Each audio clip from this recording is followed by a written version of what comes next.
Welcome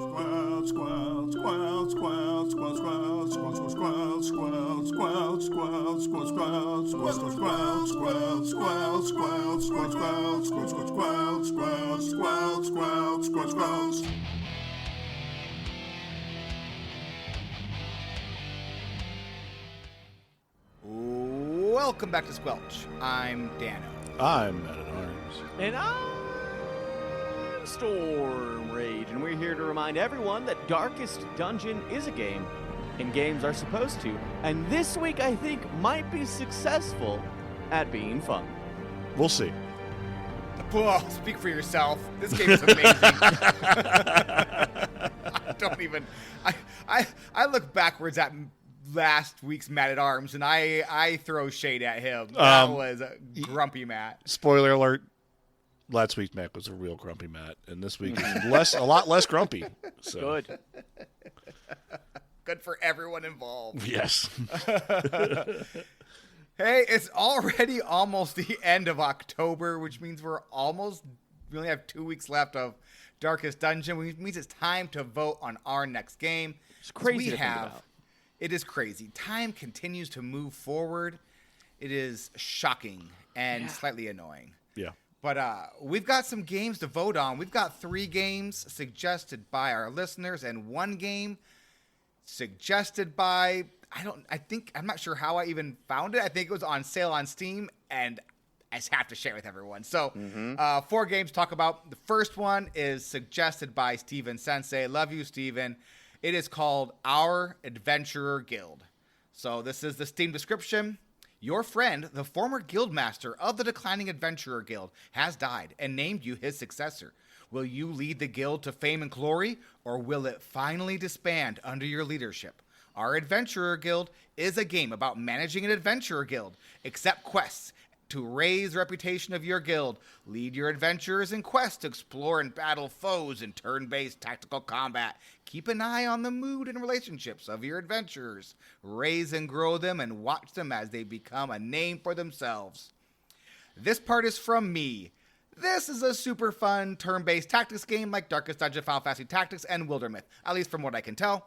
But instead of doing the things you do in those games, you are instead the leader of an adventurer guild, which is pretty much every weeb's dream. Fulfill this weeb's dream and vote for our adventurer guild. Do it. You know you want to. This is one that I might vote for every game this next month, which is not helpful. No. But I do like all 3, including this one from Torby Flenderson. It's from Torby. This is from his blurb. This is another narrative game with excellent dialogue and voice acting, but with less superpower stuff. You play a man who is going through some family trouble and is taking a job as a fire ranger out in the middle of nowhere. You communicate via radio with another ranger on a watchtower off in the distance. Your dialogue choices impact the nature of your relationship and your character's personal story. As you get to know each other, weird stuff starts happening. You try to figure out what's going on as you explore the wilderness. Government conspiracies, aliens, psycho killers, raccoon, all or none of the above. Personally, I'm interested because I've started watching this Fire Ranger on TikTok, and it sounds like a really cool job, and I want to do it. So, and then there's also a video game involved, so I don't actually have to become a Fire Ranger and loot and drop everything for 6 months. Yeah. It's fascinating. I'm very interested in that game. Last game is Return of the Obra Dinn. This was suggested by Danger Dingo and Proxalox. And this is a game that has been on my Steam wish list since it came out in 2018. So I've been wanting to play this game for so long. And this is a first-person mystery adventure-based game. And it's a combination of exploration, storytelling, logic, mystery. And here is the Steam kind of information about this game. Lost at Sea, 1803. The good ship, Obra Dinn.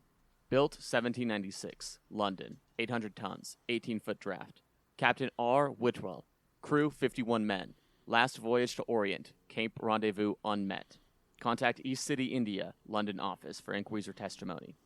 An insurance adventure with minimal color.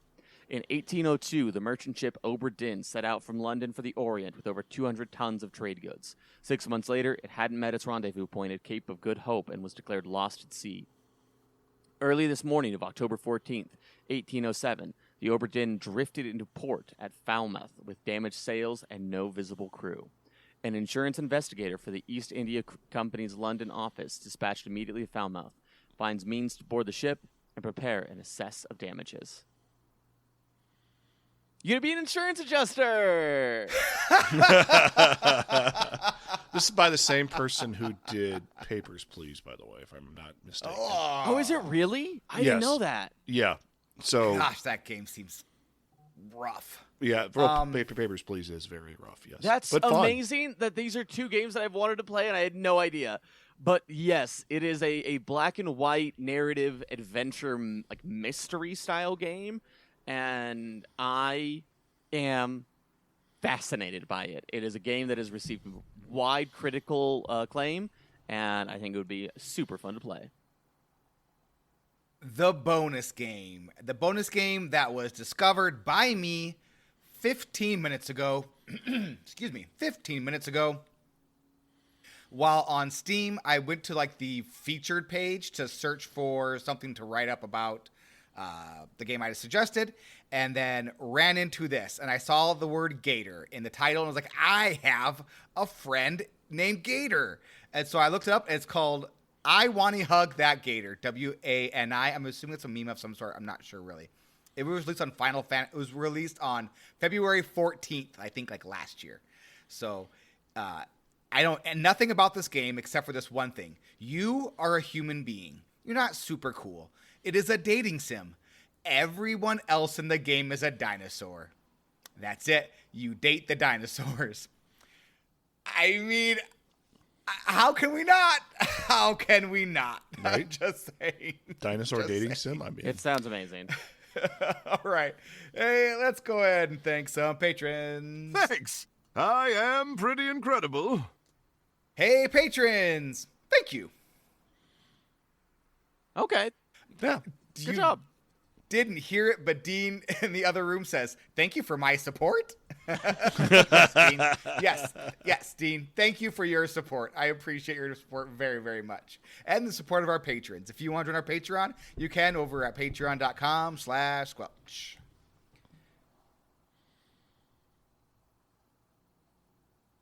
Hello, old friend. Let's meet for tea after the match, shall we? Slurp. Hey, Storm Rage, what'd you do? I played Dragon Ball Sparking Zero. That game slaps. That game's so much stupid amount of fun. I may have played it so much that I perhaps damaged my controller a little bit from smashing the square button on my PS5 so much. I love that game. Yeah, it just spamming it all the time. It's so much fun. It's so dumb and silly and exactly what I was hoping it would be. It's great. Speaking of fighting games, I saw a YouTube short. I'm sure it was a TikTok first, but now it's a YouTube short. It was somebody who was playing Mortal Kombat, and it was one person who was good at Mortal Kombat, one person was bad, and the guy was like, the one person was bad was like, look, I need to look up the instructions. Hold on, give me a second here. And then they started doing a jump kick, and it's like, oh, I got my move. It's doing a jump kick, and the other guy's, that's not a move. Yes, it is. It's my move, my signature move. And then they won doing the jump kick because you know how that goes when you play that one person does the one thing and you lose to it. I just thought it was really funny. Sorry. That's about what I do in Dragon Ball. Yeah. Hey, Matt, what'd you do? Darkest Dungeon and Balatro.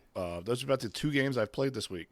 Darkest Dungeon here at the computer because I tried the iPad version, and like I said, the iPad version was trash. So I stopped playing it there. So when I want to lay down in bed and play something on my iPad, I've been playing Balatro, and Balatro on the iPad is fantastic. I thought it was not good. Didn't people say it was bad? No, the phone version is terrible because it's much smaller. Okay. And it's impossible to read. The iPad version is great. I love it. It's actually, it works really well for the iPad.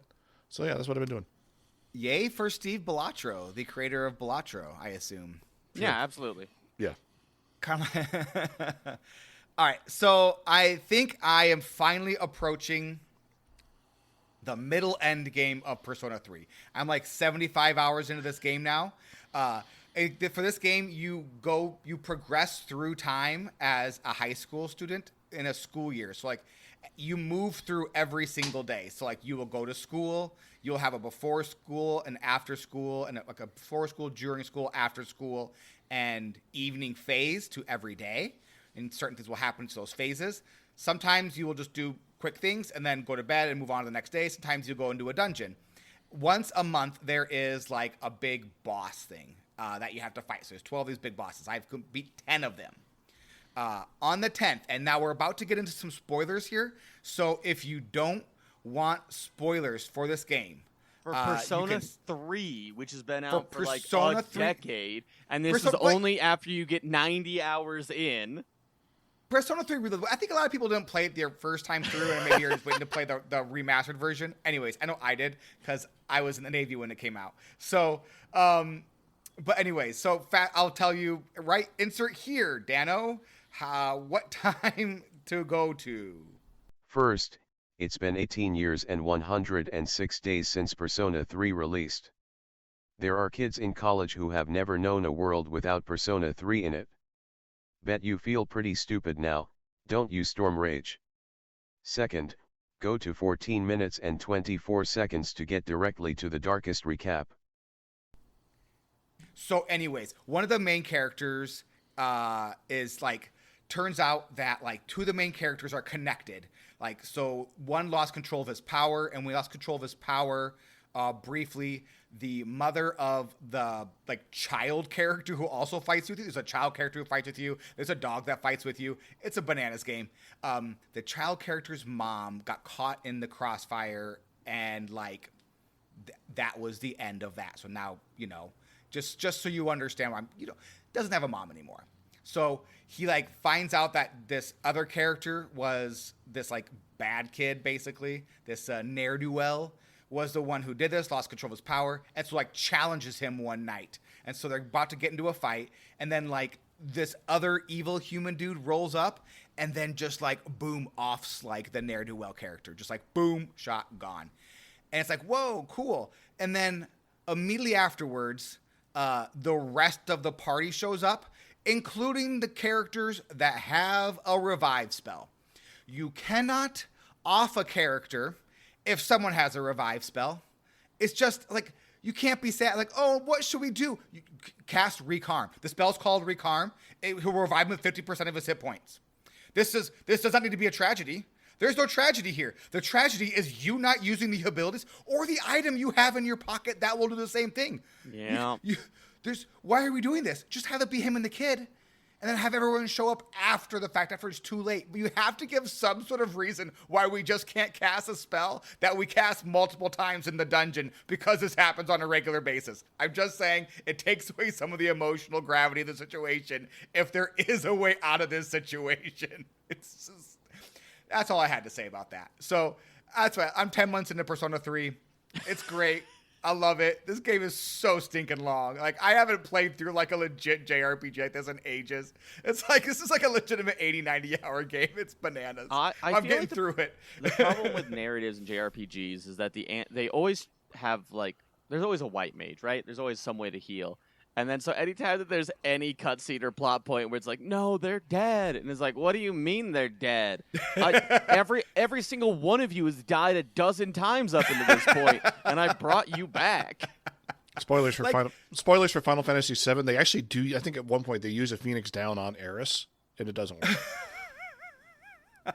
Fascinating. I'm just saying. So I'm just like, in this situation, the two playable characters that were there, neither of them do have that spell. So you could have just had been the two of them, and then maybe like have it be an hour later, or it would have been too late for the spell to work. But you have to give some sort of like narrative reason beyond, we just wanted him to die. Like, I don't know. It was still cool though. It was great, little plot point. All right. Anyway, on the darkest recap, I don't even know. Ruin has come to our family.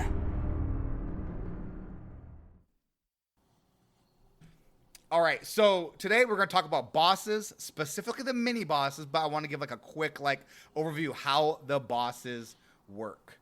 So there are two kinds of bosses. They are called bosses Whoa. and mini bosses. Impossible. The fun part about the mini bosses is they are often more difficult than the bosses. That is fun. I think so as well. So the bosses only occur at the end of a mission, basically. So there will be certain boss missions that you take on in the hamlet.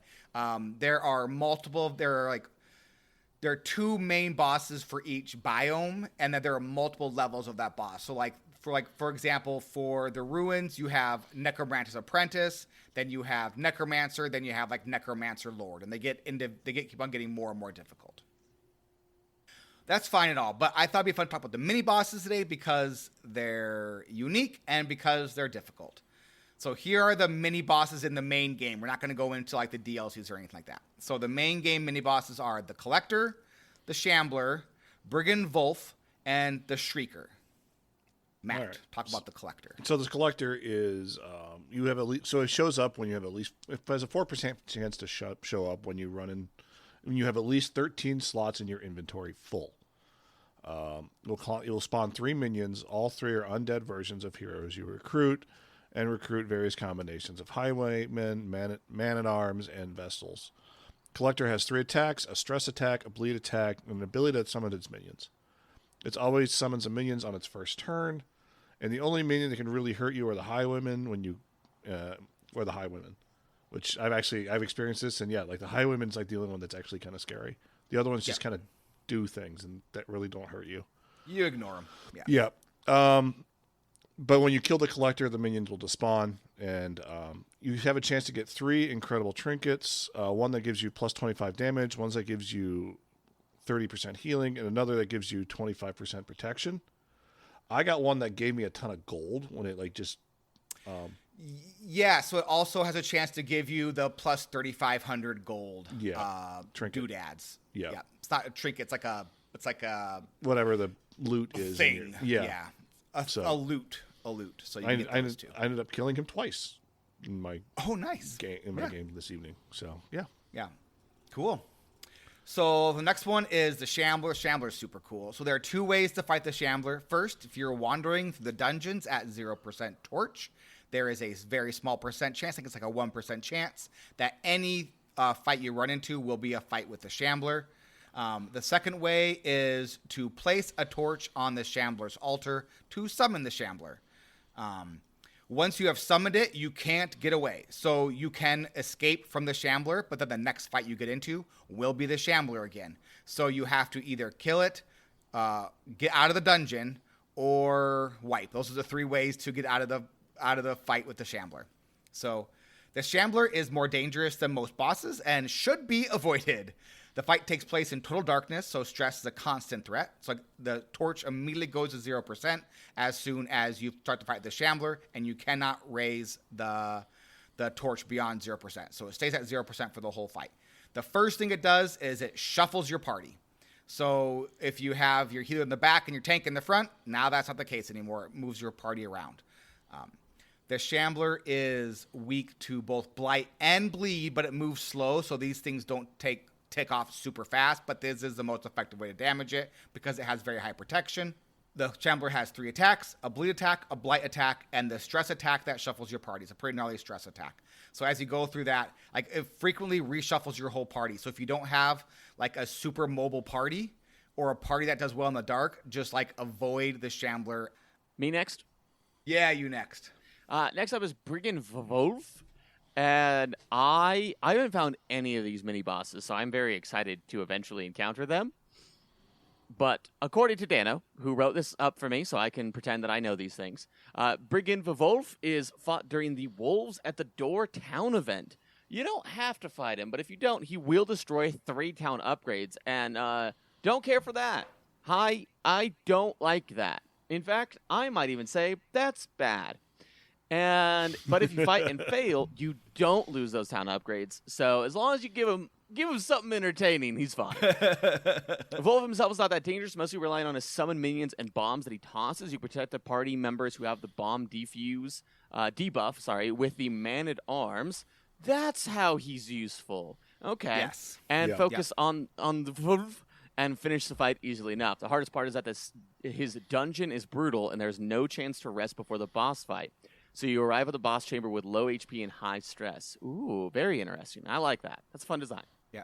So there are a couple different ways. You do not encounter a Brigand Wolf before week 42, I think. And then you have to have like at least 3 or 4 level 4 or 5 characters. So it's like a end game mini boss situation. Okay.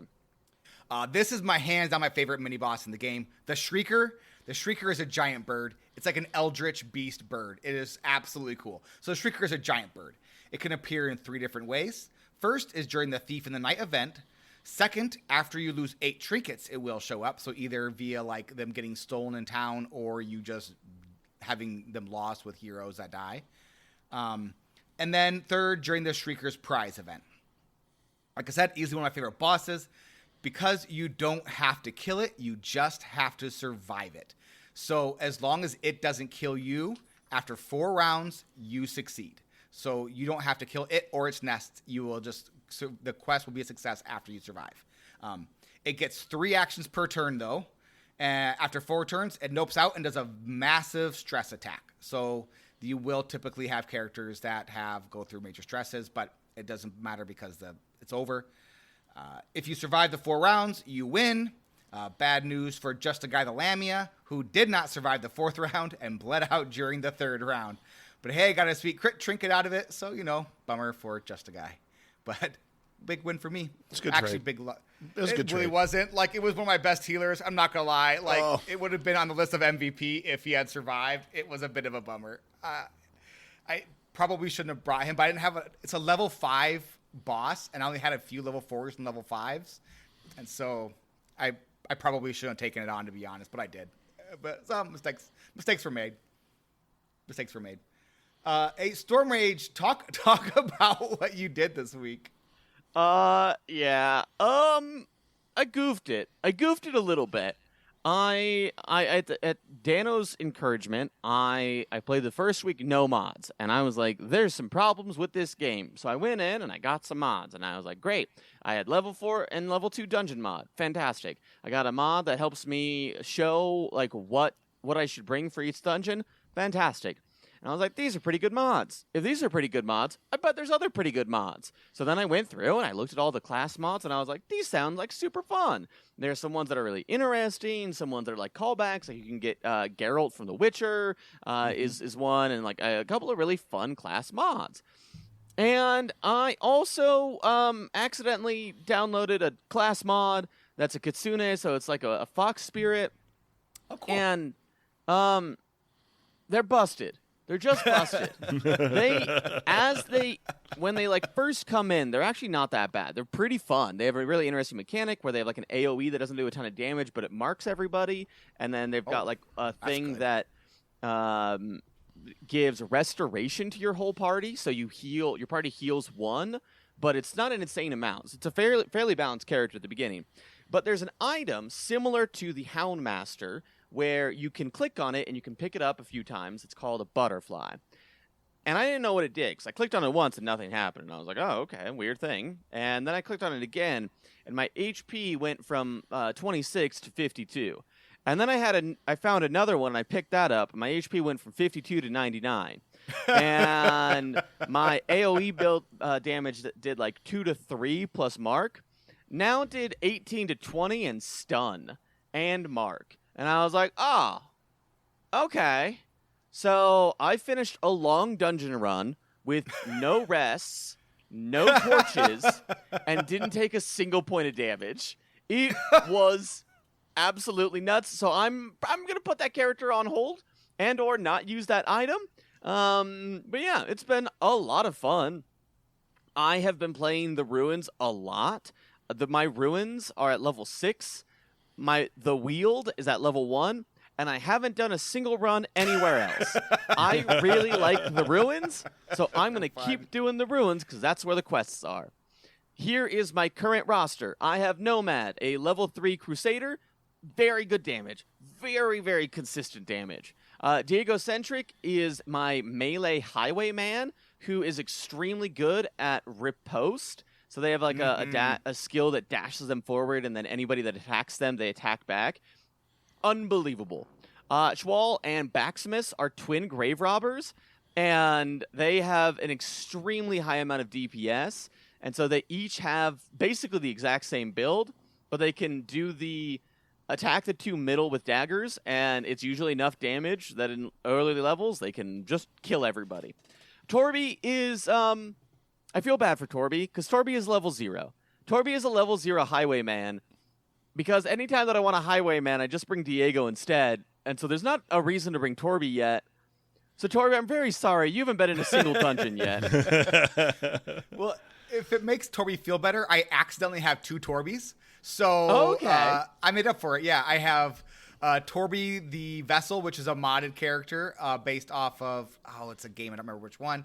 And then I have Torby the Abomination. So, Fantastic. Yeah, so I have 2 Torbys. Grand Arcanum is the most useless, useful person I've ever had, where they don't deal any damage, they can't really heal, they just sit in the back, and they add a lot of buff, because they are the Antiquatum, or whatever the name of it is. Antiquarian.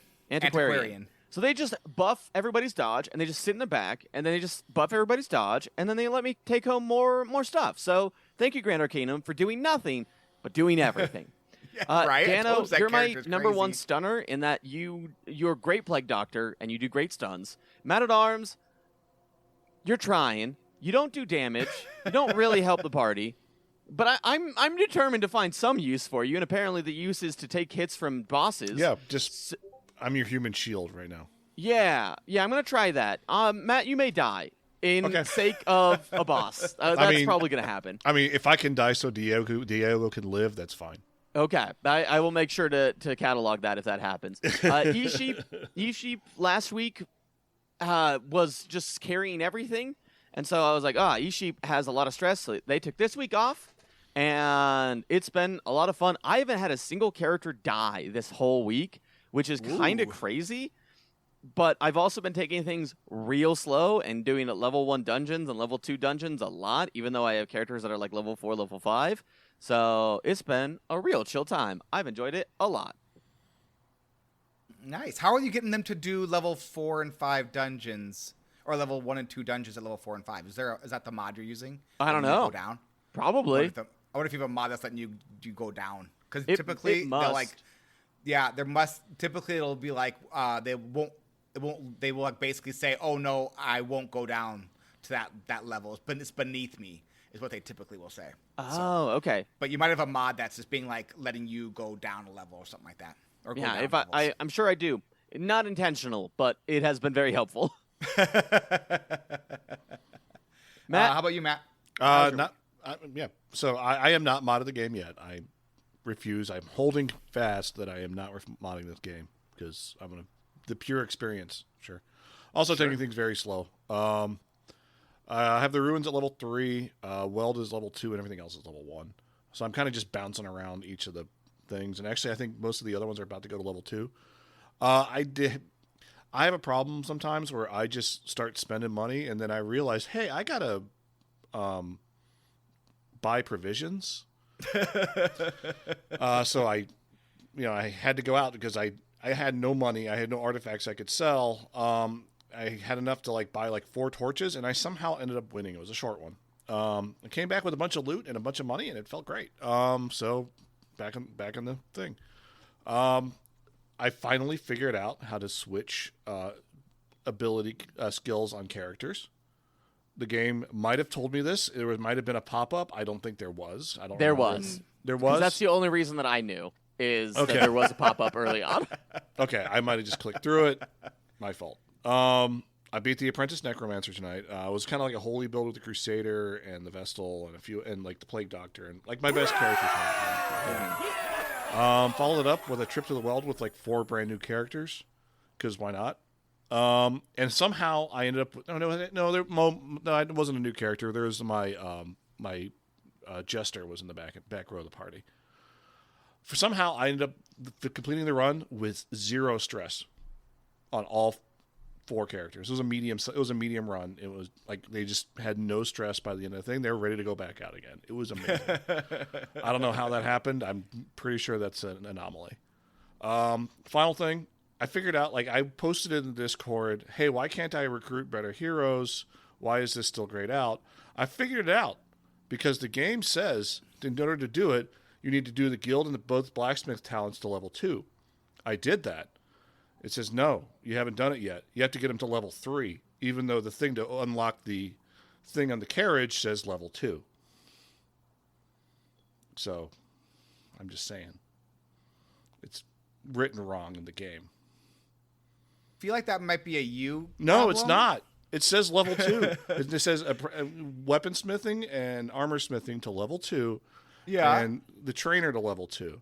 I had the trainer at level 2 and the weaponsmithing and armor smithing to level 2, and they were still red. When I level 3 is really high though. I know, I got up to level 3 and all of a sudden they turned green. So I don't know. Okay. I don't know. The game's wrong. It's not me. Okay, now Matt, when you say when you get them to level 3, is the number of upgrades you took in that? It'd be first upgrade, second upgrade. So you leveled it up to level 2. No, I leveled it up to level 3. It says it in the tooltip. It's level 3 because level 1 is the base level. I don't think that's true. I'm going to check this. Okay, one sec. I'm going to check this right now. Yeah. I think I understand where that went wrong. Let me check it. I'll be back. I'll report back. Right. Okay. And then, the last thing I want to say is thank you, Dano, for making me go to Darkest Companion. It's probably the greatest website for this game because I feel prepared and less likely to stumble on and read a book in the game. Yeah, it's like you gotta play Darkest Dungeon kind of like you play an MMO, right? Like you don't just go and do a boss fight of an MMO without doing research first, and you really don't go into Darkest Dungeon without doing a little bit of research first. Like the game, just like going in blind is just a recipe for disaster. Also, real quick, I thought Dano was joking last week when he was like, "Oh, don't ever read books." No, I looked up the benefit of them. There's literally no benefit to books. No. Don't read books. There's no reason to read a book. Yeah, you just walk right past them books. Like you don't ever stop to read a book. Unfortunately, my plague doctor is one of those curious. Very curious and just opens up everything and has read every book that we've walked across. You got to get rid of that. You got to get rid of that quirk. That quirk is bad. There's a couple quirks that you have to get rid of, and that's one of them. Yeah, I'm at this point. I'd see that he's also a really good plague doctor too, so I have to invest the money into doing it. 5,000 gold. Get rid of that. I'm so poor though. All right, so I did download 2 new mods this week. These 2 are slightly overtuned. Nothing quite like what Storm Rage is using. What? They just I'm using the Milkmaid, which is basically a character. It's basically a play off of one of the DLCs. There's a DLC where you go and do infinite boss run or infinite runs through the farmlands, and so it's like a play off of that. Super cool, flavorful character. They have a light heal and a heal over time that's pretty good. But then they also have just a really good back row attack. So it's I don't know if they should be able to throw that pitchfork from 4 and also do that much damage and also have a good heal. I feel like maybe they're a little bit overtuned, but it's a super cool, flavorful character. And the heal they're not a super good healer. So basically they're an off heal or a healer for a short run is how I've been using them. So I don't feel too bad about that one. And the second is the Vessel, which is a mod off of Hollow Knight and Torby Flenderson. Torby, who's one of our patrons, to say, hey, I want to be the Vessel. I'm like, cool, you're the Vessel now. And so I downloaded that one, and it just hits really good. Just really good character. So, but really fun. It moves around a whole bunch. So kind of adds you can't use it in every party because you have to have a mobile party for it to play in.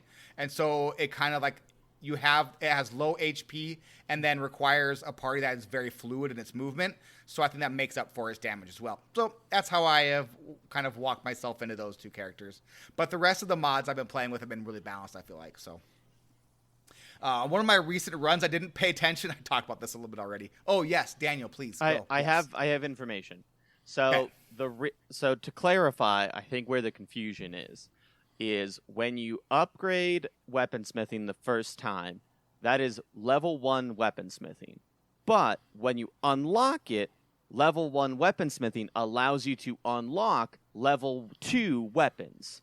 Because essentially it's the rank up for the building is one behind where your weapons are at. Because your weapons and skills start at level 1, your building starts at level 0. So when your building goes from 0 to 1, you can then upgrade your weapons from 1 to 2. Okay. Yeah, so this is a you problem, Matt. It is a You me gotta problem. clarify This is what I get for trying to understand the UI. The UI is still a problem for me, but I'm enjoying it. Yeah, that is not the most intuitive thing that I think they could have done. Not at all. Lots of information on it, though. It's just kind of tough to get through. And sometimes, like, the way the characters work, you're like, how does this work? I don't fully get this. Let's have to try it out and figure it out. But anyway, so on a recent run, I wasn't paying attention to my negative quirks and drove Torby the Abomination nearly insane. So this is a modded run, so I have a bunch of extra like quirks in there as well. So he has the Addicted quirk and the Fear of Witchcraft quirk. Both of those I think are actual mods. So Addicted means he takes plus 20% stress if he doesn't have laudanum in his inventory. And then Fear of Witchcraft adds plus 20 stress against both humans and eldritch monsters. So like he's just like a little stress magnet.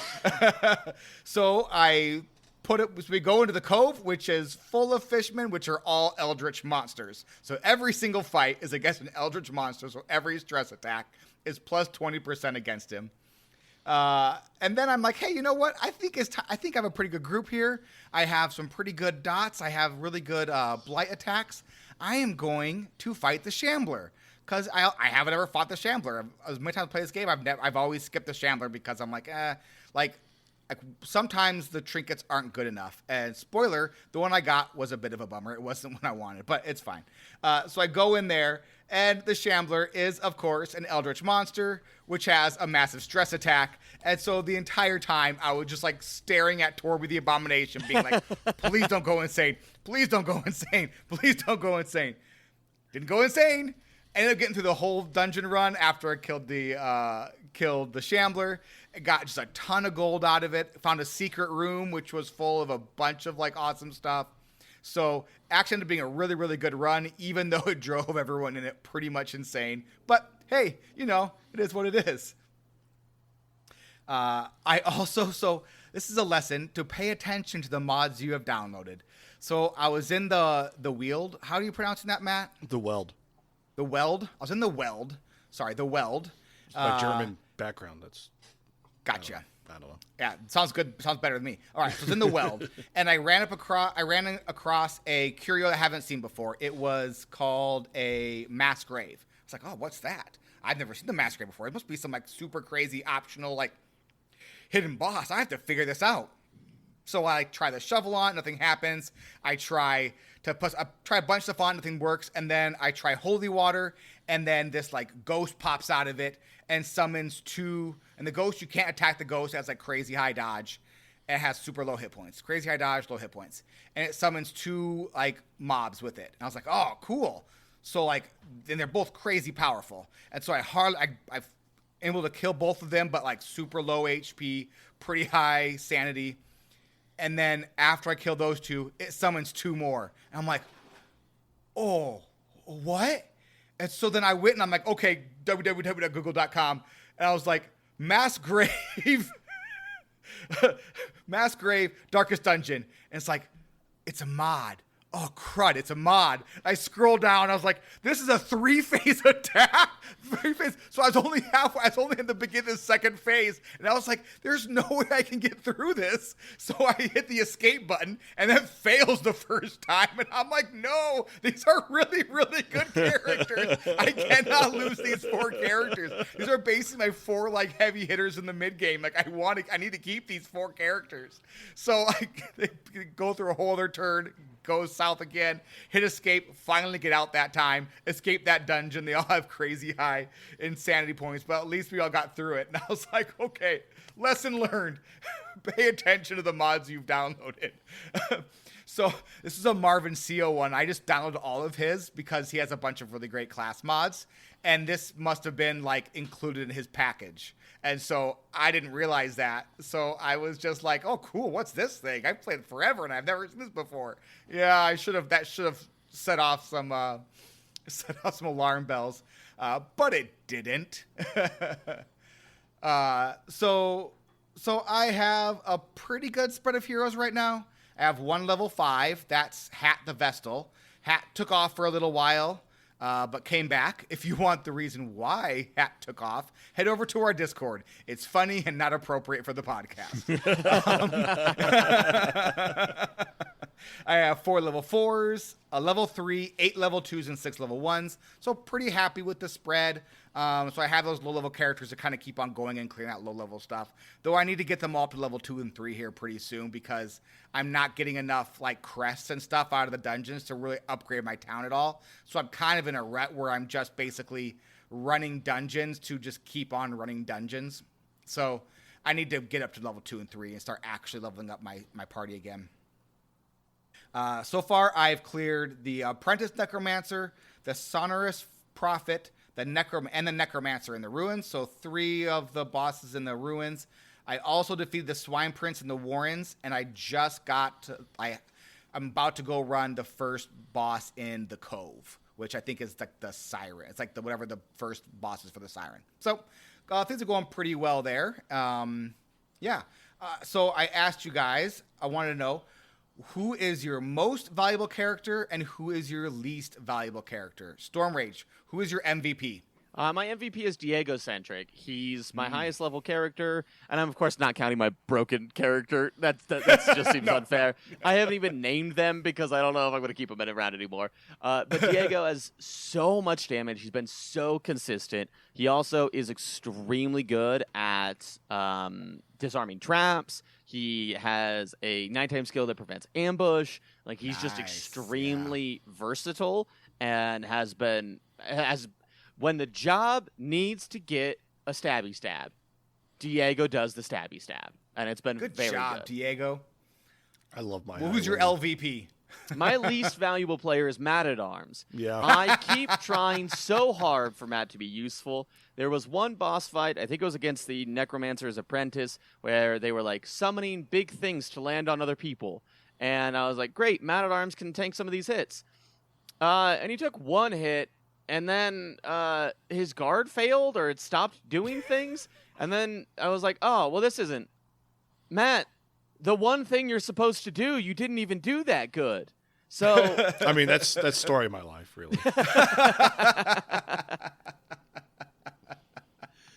Now, Matt, I'm going to ask you what your MVP and LVP are. Have you not named your characters off of patrons or friends? I have not. What? After my first time playing on this version of the game, or this game, and like my entire party wiped in like one of the first 2 dungeons I was into, I was like, no, I don't want to feel sad when these characters die. You have to. That's the point of the game. No, Name I want these people. And then you screenshot it and you tag them in Discord and you make them feel bad that you killed them. Okay, maybe I'll start renaming my characters. Fine.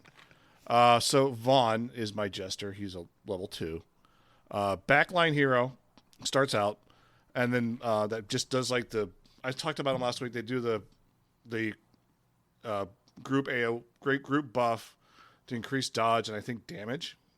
I think it is. Second round they can stab and slide into the second row, or then they can just inflict bleeds like crazy. Unfortunately, currently has scurvy and rabies.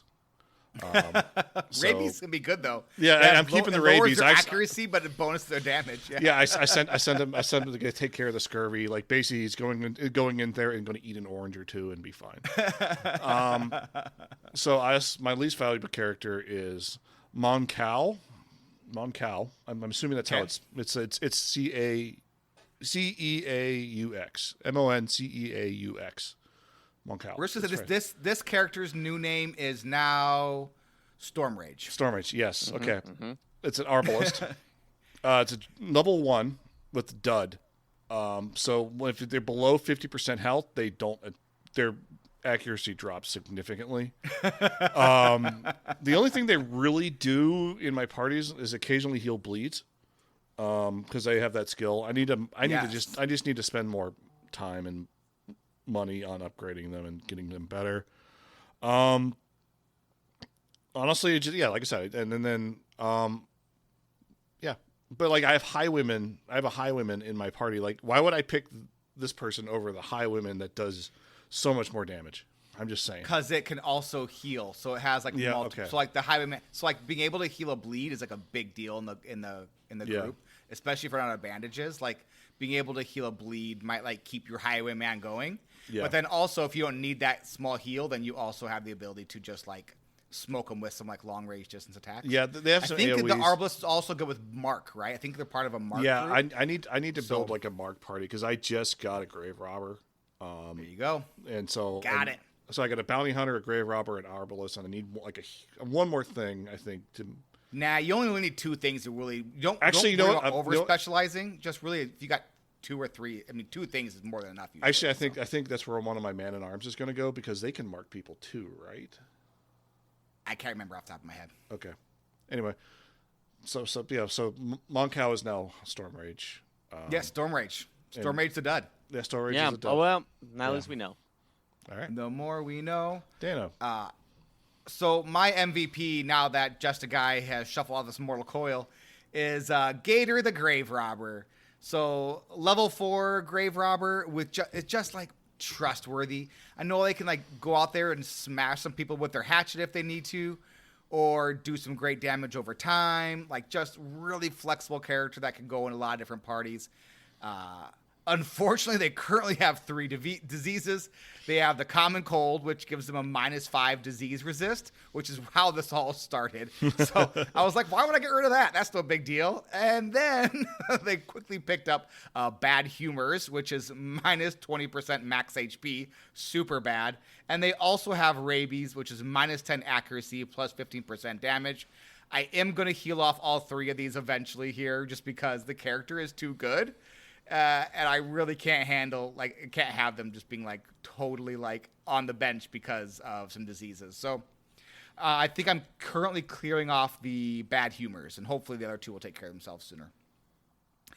My least valuable character is the Electric Sheep City Sisters. So the sisters are it's a mod where it's like one of those, it's very much like the Abomination where you have 2 forms. It has like the Scholar Sister and the Warrior Sister, and like the Scholar Sister is alive and the Warrior Sister is a ghost, and the Warrior Sister like haunts the Scholar Sister. And so like can then like, so if you switch over, like the warrior possesses the Scholar and then can do like some more attacks and stuff.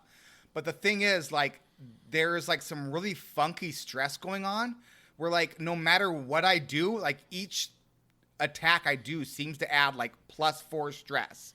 So it's like this never-ending avalanche of stress, and I just haven't had the time or inclination to go in and figure out like what is the trick here to balancing this stress. Like, should I be switching? I feel like I should be switching back and forth a lot more frequently, and maybe because it's like there's a stress heal when you switch. So I think maybe there needs to be some switching going on, but I haven't quite figured it out. And so instead, they got to level 2 after like 2 or 3 runs. And I was like, I don't get it. They seem to be constantly on the verge of insanity. You just stay there. You just stay there, sheep. You sit in the corner while I figure you out. And I haven't got around to figuring them out yet.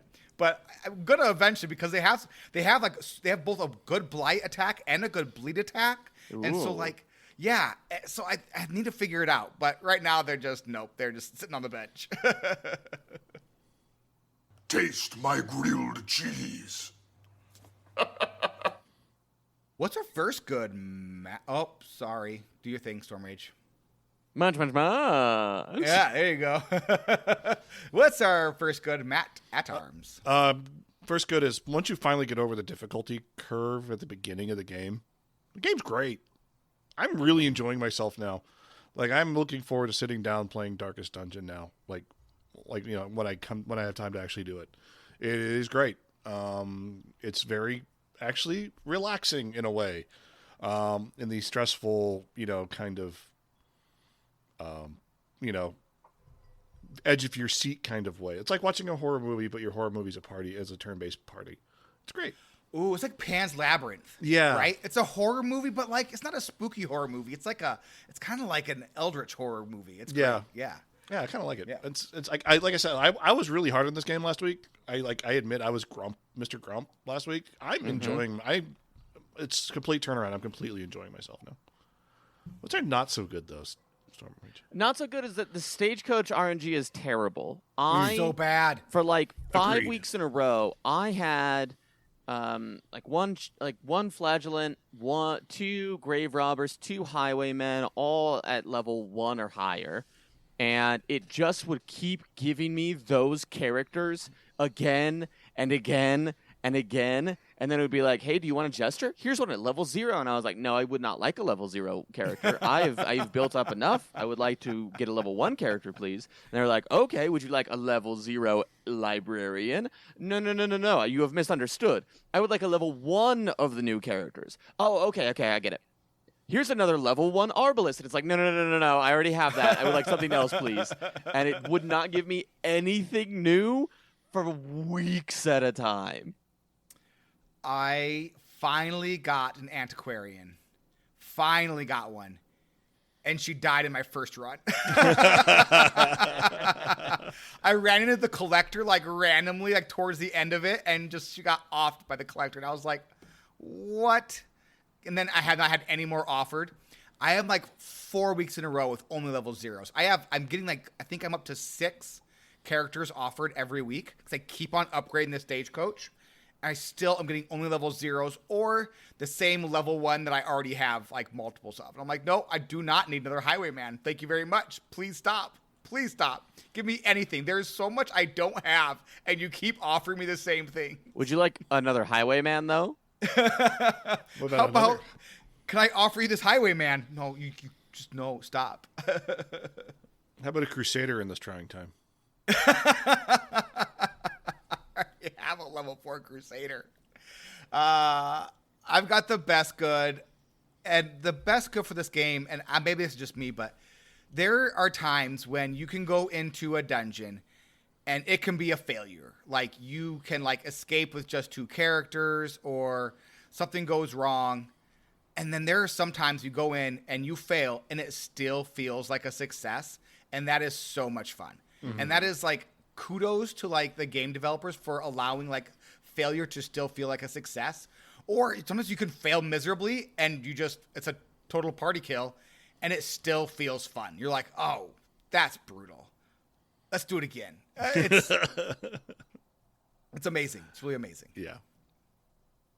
He asks each traveler 5 questions. 3 questions. 3 questions. 3, that's a magic number. I will ask myself 3 questions. Storm Rage, what are you liking so far? I love exploring a new combination of groups.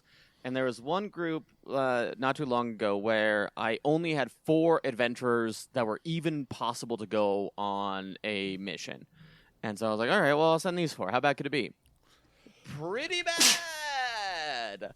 Because when all 4 of them can only do attacks if they are in the first 2 slots, it sure doesn't do good because if you do nothing, people gain stress. So it's like, okay, well, I have to move them at least. The problem is if you move somebody, then they get into the first 2 slots. And that moves somebody out of those first 2 slots. Mm-hmm. And then you just can't do anything.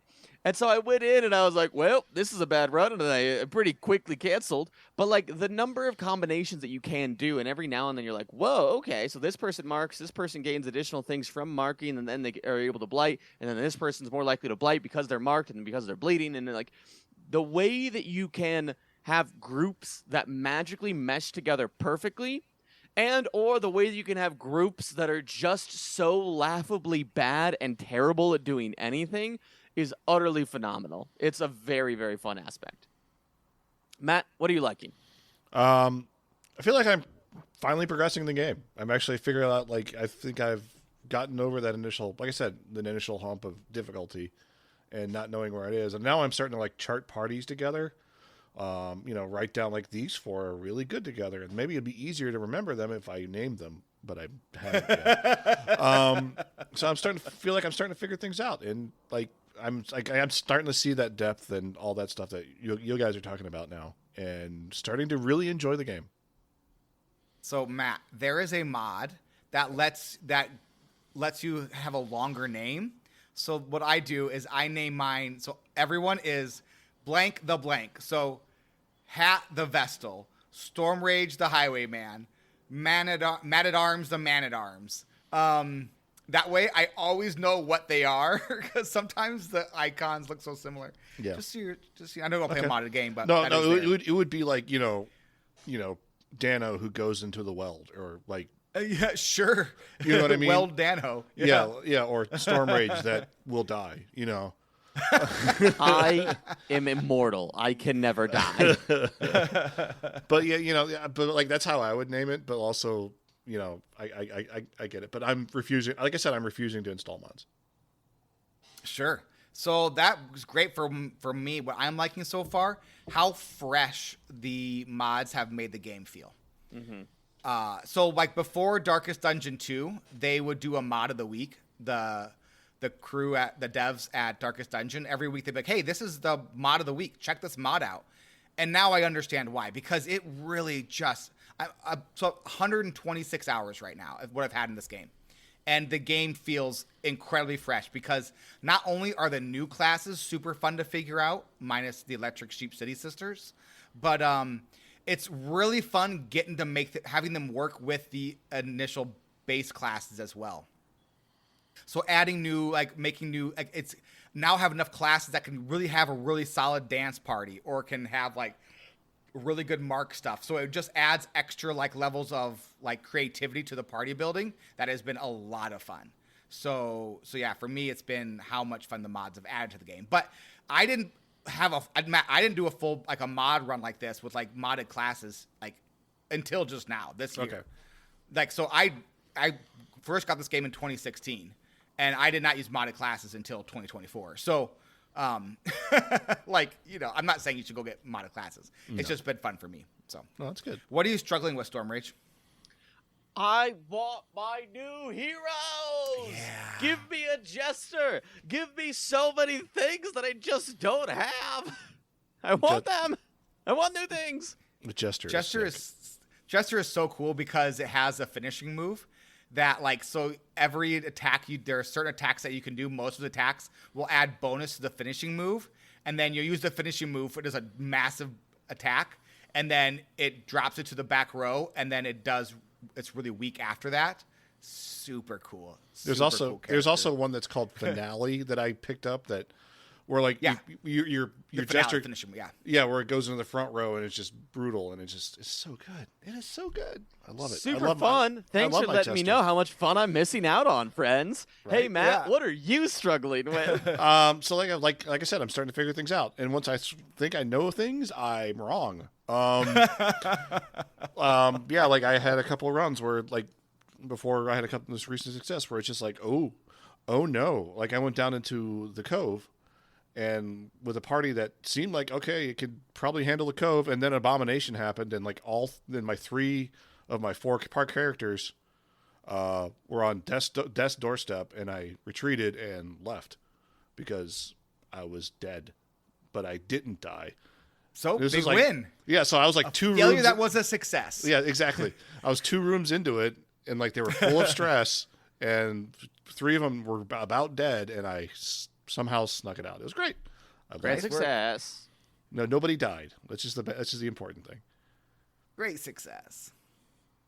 I'm just having way too much fun, and it's keeping me away from other games that I want to be playing. So I really want to finally finish Persona 3 Reloaded so I can stop talking about it on this podcast. I feel like at this point, everyone just really wants me to stop talking about it, but I can't because I'm still playing it. And and I'm not playing it enough because I'm having too much stinking fun with Darkest Dungeon. And so I'm like, wow, it's just, I can't help it. It's just so great. And you can pause and leave the game at any moment. So you can be in the middle of a dungeon run and just exit to main screen, and then you pick up with that dungeon run whenever you're ready. So I don't have to wait. It's just the perfect game. It's so good. That's what I'm struggling with. What has surprised you about the game, Storm Rage? I love how addictive and short some of the dungeons are, or the fact that you can kind of pick up in the middle of a dungeon or leave it. Because Hearthstone used to be my game where I was like, I've got 5-10 minutes, I'll play a game of Hearthstone. And it'll be that game again. But right now with Renathal in the meta and things are a little bit slower, those games simply aren't that time, right? And so if I'm going to be in a 30-minute time frame, I'll do a Battlegrounds, but I need something that's shorter than 30 minutes that I can kind of pop in, pop out of without any stresses. And this is perfect for that. This is a quick and easy game that works within a quick and easy time that I can pick up, put down whenever I need to. And it also saves directly to the cloud pretty seamlessly. So if I play on like my laptop and then I pull it up on my desktop, it automatically adjusts and saves everything. And it is super good. Big fan. Matt, how about yourself? Yeah. Like I said, I'm just the fact how bad I was at a place at this game like last week versus how I am this week. That surprised me. Like you asked me last week, I would say no. I'm probably going to skip the next 2 weeks because I'm not going to play the game anymore. Now that I started playing it, I'm like, oh, okay, I get it. I'm having fun. I'm enjoying myself, and I second your short dungeons thing. Short dungeons are a blast, especially if you have like 10 minutes just to like fiddle around and just don't want to think too hard. It's great. I love it. For me, what surprised me about the game, this is what Storm Rage talked about at the beginning of this segment. The depth of the party mechanics and the combat in this game is spot on. It's difficult enough to be incredibly rewarding. Like the depth and like the ability just like to go in and put something together and have it work and just be like, wow, this is awesome. Like the marks and then the bleeds and then like the damage is exponential. And sometimes you think you've got it nailed. You're like, this is going to be great. And then you realize, wait a minute, this character moves forward one when they do this attack. And if they move forward one into rank 2, then my rank 2 is now in rank 3, and they can't actually do anything useful in rank 3. What do I do now? And then trying to fix it on the fly to get through that dungeon. It's also incredibly fun. Like, oh, I goofed this. I goofed this good. How do I fix this goof? Super fun. It never stops. Never gets old. I really have a lot of fun with it. You're thinking, can I afford to buy a car like this? Huh? Am I right? Seriously, Stan, you can't afford not to buy a car like this, and I'm going to make it easy on you. Storm Rage. Sell this game to a friend. Don't name people or you will be sad when they die. But also definitely name them Mad at Arms. Matt. Really rough early game. But the loop is fantastic once you get started and talk to friends who have played the game previously and are willing to help you. For me, so imagine that you have a rich family member. Imagine, if you will, you have a rich family member, and they willed their house to you. Whoa! It's sort of messy. So you hire some people to come and clean it up. Sometimes the people who go to clean it up, they don't come back. Well, what can you do except hire more people to go finish the job? Great point. That's it. Yep. Welcome to Darkest Dungeon. And hey, that's it for this week. Thank you so much for listening. Thanks to all our patrons for patronizing us. A special thank you to our producers and best friends forever, Baximus and RidiculousHat. You can find all our social media and content information in the pinned comment on our comment page. That's not right. It's over at patreon.com/squelch. Oh, sorry. I'm yeah, looking at things. You. Wow, that was terrible. Dungeon crawls are supposed to be deadly, and they actually are fun. Yeah, dive those dungeons, baby. This is the end of the show. Everybody bye!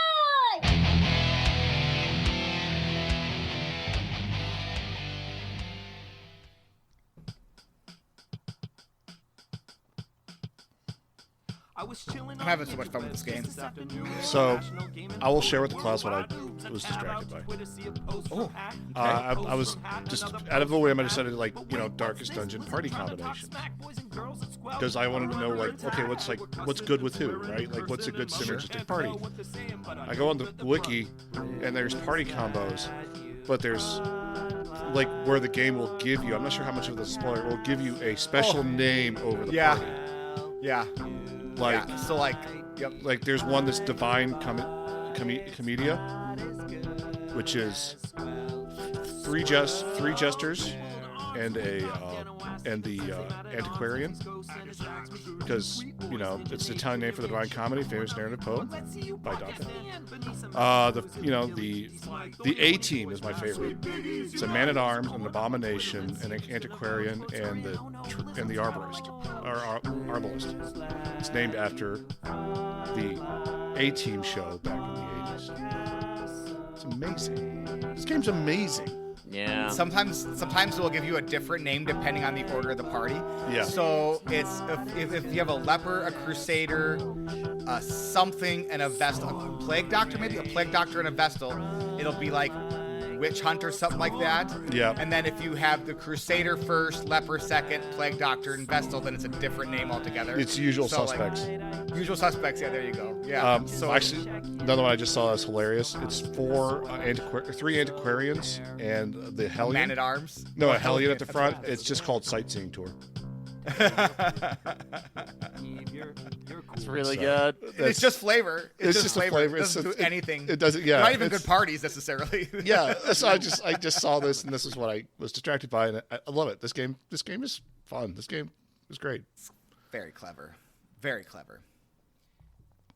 Hey, that's it. Don't forget to vote on next month's game.